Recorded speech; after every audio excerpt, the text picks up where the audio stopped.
never slow up, no I don't take shit. I got no love for the fakeness. If you wanna play tough and wanna hate this, I'll always show up. I don't ever slow up, no I don't take shit. I got no love for the fakeness. If you wanna play tough and wanna hate this, I'll always show up and make a statement. What's up? Welcome back to the channel. It's your guy Dan. This is The Statement. Tonight is Monday Night Raw review for August 12th, 2024. What can I say? For a 3-hour show, I was entertained. Was I highly entertained? No. Was I entertained? Yes. I don't understand why we're still 3 hours with Raw, but being their #1 show right now since WrestleMania, I understand it. There's more stories on Raw. Now that the true Tribal Chief is back, we'll see how SmackDown goes from here. But let's get started with this review, guys. And we start off the night with Mommy. Mommy's in the ring talking shit, and basically wants an explanation for Dom, why he did what he did, and Judgment Day, why they did what they did. And of course, we get these two gems up in the stadium. It was great. I liked it. I was entertained. I don't understand how a heel can turn even more heel. Leave that up to Dominik to do. Dominik is on his A game right now with his character work. His ring work, not so much. His character work is on fire. Liv, she's living her best life. And I love every minute of it. Liv's doing great. She's doing very good for herself. Basically, Dami goes, and this is so cute. Oh, it's so cute. Anyway, basically, Dom's like, hey, you made me get rid of my family. You degraded me. You made me feel less of a man. You made me call you mommy. It was very degrading and embarrassing. I went from a girl who made me call her mommy, to a woman who calls me daddy. That shit's so great. That shit is so great. And he's like, she lets me have chicken tendies anytime I want. She lets me play video games all I want. Pause. Dude, you're a teenager. That's a teenage relationship, bro. Just saying. Unpause. But basically, I'm more of a man and I can be me when I'm with Liv. Which I was like, oh, that's so cute. Not really, though. And then Liv gets on the mic and is like, look, I took your family. I put you on the shelf. I got the belt. I helped him be his dad, or something you could never do. It was great. And you know, you get that feeling sometimes when you're just standing somewhere that someone's watching you.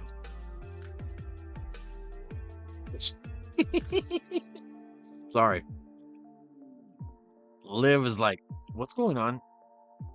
Dom's like, he looks like a Dirty Sanchez in real life. He does. But looks like Uncle Fester standing behind you like he's a murderer. And he whoops Dominik's ass all through the back. It was so great. Oh, he was throwing him around, throwing him into the popcorn stand, into chairs. Fucking Rhea got her hands just for a second on... Rhea got her hands on Liv for just a second. And Liv dropped that title, and I didn't know where the hell it went. But, yeah. So basically, Dom runs from Damian through the crowd, gets into the ring. Carlito butts in and helps him. We get back to commercial, and it is a match between Carlito and Damian Priest. I love Carlito. Carlito is very cool for me. Yep, I love Carlito. He's great. He hasn't won a fucking match in a very long fucking time, but I enjoy him. And he wasn't even in his ring gear. If you look at it, he's wearing 2 different color boots. He's in shorts. He's taped up. I don't know what happened to him, but there you go. Priest actually beats his ass and pins him. And then Judgment Day comes in and start beating down Dominik. And he fights back a lot. Rhea comes down. She kicks Carlito in the stomach on her way down. She comes in the ring. They get Finn in between. And then Damon's about to go kick him, super kick him. And JD gets in front of him, knocks him out. Finn gets out of the ring. He actually, Dominik gets hold on the top rope and tries to jump at Dominik. Gets him in a choke slam. looks at Rhea, turns into Rhea.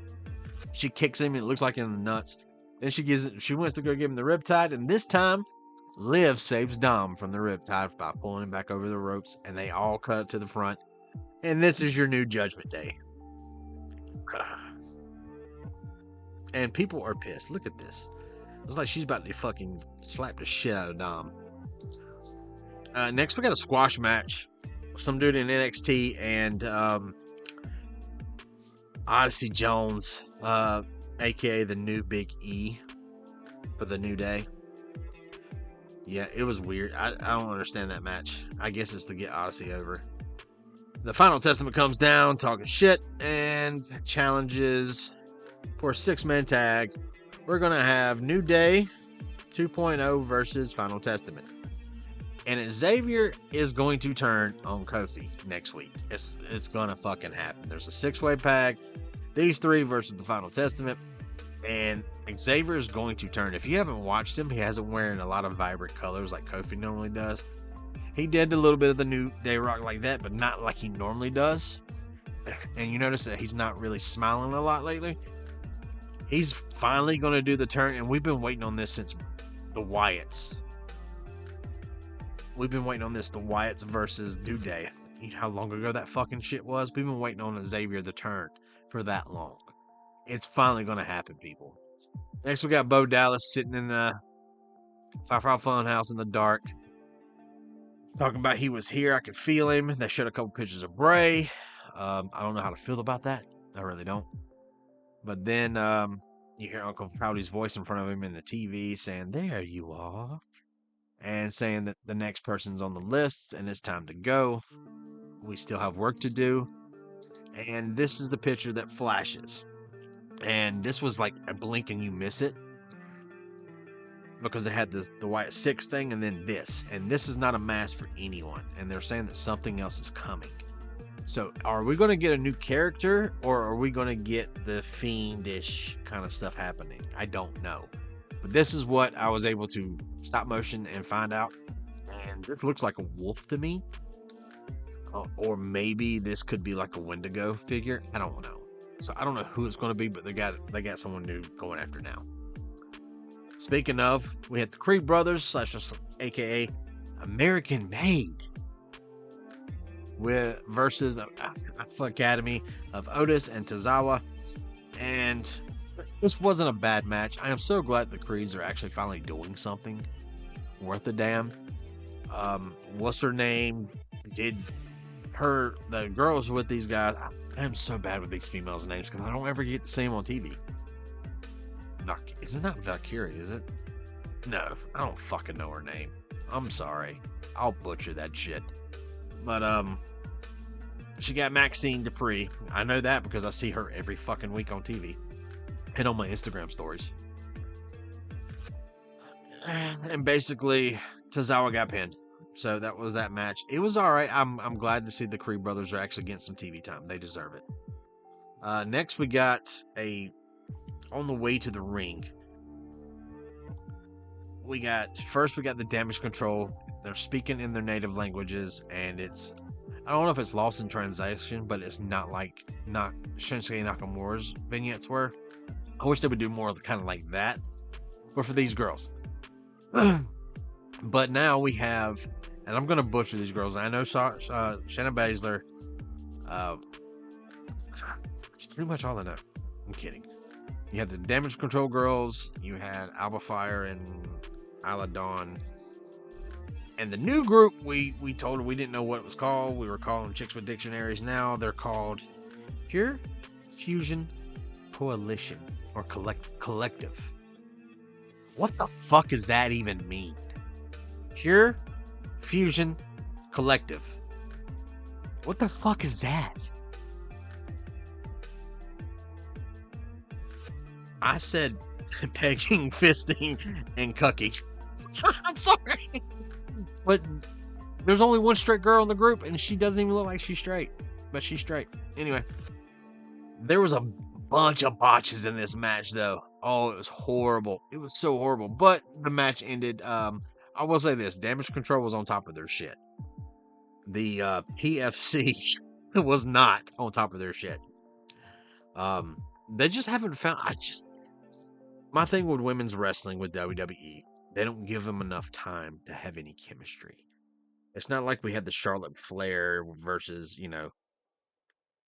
Sasha Banks or Bayley or Becky Lynch. They had chemistry because we saw them a lot because they had the time to fight, to actually have matches. Unfortunately, WWE has not been so great with that lately. So, coming from a man who's supposed to be the better booker than the predecessor, you need to get on that. Anyway, she kicks her in the face. The tag team champs were out saying, and then it was a DQ. So the tag champs got in there. So now we're probably going to have a three-way. This was what I was waiting on all night. Gunther and Randy Orton having a face-to-face. Since I'm just going to go ahead and say it, the IWC was very split between Damian Priest and Gunther because of the 2 weeks worth of promos that Gunther did. It was very reminiscent of the Triple H Booker T back in the Attitude Era. It was a little scathing. It was a little borderline racist, some of the stuff that Gunther said. And people got behind Priest because of it. And let's be honest, Priest was for the last 3 weeks of his reign, he was fucking getting way over. But I was like, I wonder what this motherfucker's gonna say to Randy Orton. You cannot say that shit to the Legend Killer, the Viper. You cannot say that type of shit. And he did. He basically started fucking going after Orton's character. Orton's like, I met up. I fucked up a bunch. Oh, well. And Gunther's like, yeah, you're a fuck up. You're a screw up. Just like your grandfather. Just like your dad. That pissed Orton off, buddy. I was like, somebody's getting an RKO or they're getting a punch to the hand. Please let it happen tonight. Please let these two touch tonight. Please. And then for some reason, for shits and giggles, McIntyre's music hits. And I don't know why, but it was reported that CM Punk is supposed to be on Raw until Bash at Berlin. So, they said they had travel issues. I was like, he didn't have travel issues. He's there. And Drew came down. He took off his shirt. He's about to jump in the ring. And then all of a sudden, Randy gives Gunther an RKO. And I was like, fuck yes. And Gunther sold it. He didn't get right up. He laid there for a while. Drew took off his shirt. And then my boy Paster Phil, Doughboy, runs to the side and gets on to Drew. And Drew gets the better of him for a second. Throws him into this corner over there, which I love this. Hang on, let's go back. That face, look at this right here. Randy's like, get yourself some, Phil. Get you some. I was like, all right, cool. Drew takes off his belt, and I'm like, okay, are you really going to rehash the Rock Cody moment right now? Are you really going to try this shit now? Drew misses. Punk gets the belt, and Punk whoops the shit out of Drew all the way around, slapping the shit out of him with that belt. These two old people right here are living their best lives. They're laughing their ass off. Phil raises the belt in the air and he's like, yeah, thank you for coming back, CM Punk. You bring me a lot of joy. You really do. Even though I don't think you should have won. I think you did the right thing by putting Drew over last time. But now it's Philly's turn. And we need to make you look like $1 million fucking bucks. The world of counterfeit bucks. I said it. Then we get the thing in the back with the Miz looking pissed off. R-Truth, the Gem from Charlotte, North Carolina. I've met the man so many times. Mr. Killings is a great guy. Gem of the Earth. Soul is so great. He is a great dude. He's really funny in real life. Not dumb funny, but funny. He's actually a really smart individual. But he's like, I got you a match for the Intercontinental title. And the Miz like, you did? And he's like, wait a minute. Breakker's having a match with Sami tonight. And they look, he's like, yeah, look behind you. And there is a graphic of the Miz versus Bronson Reed. He goes, not Bron Breakker, that's Bronson Reed. He's not there. And he starts flipping out and getting mad. And then all of a sudden, Orton walks behind. Orton's like, Miz, you're a 2-time Grand Slam champion. You beat John Cena at WrestleMania to keep your belt to retain. He goes, you did this. Started letting on. He goes, you got this. And Miz like, yeah, I got this. And Archer's like, yeah, you got this. Miz walks off. Archer looks at Randy Orton and goes, you think he's got this? And he goes, nah. And Bronson Reed kills another superstar. I will say this match was not one-sided. It was not a squash, thank God. They let Miz have some joy in this. They let him have some thunder. Let him have a little bit of lightning in there. He got some moves in. He did not look weak. But here's the thing. How can you look that strong against that kind of guy? This man just fucking killed Rollins. Started to do the same thing to The Miz. And then R-Truth rolled him out of the way. And then R-Truth gets murdered by Bronson Reed. You do not touch R-Truth. He's a national treasure. What the fuck is wrong with you?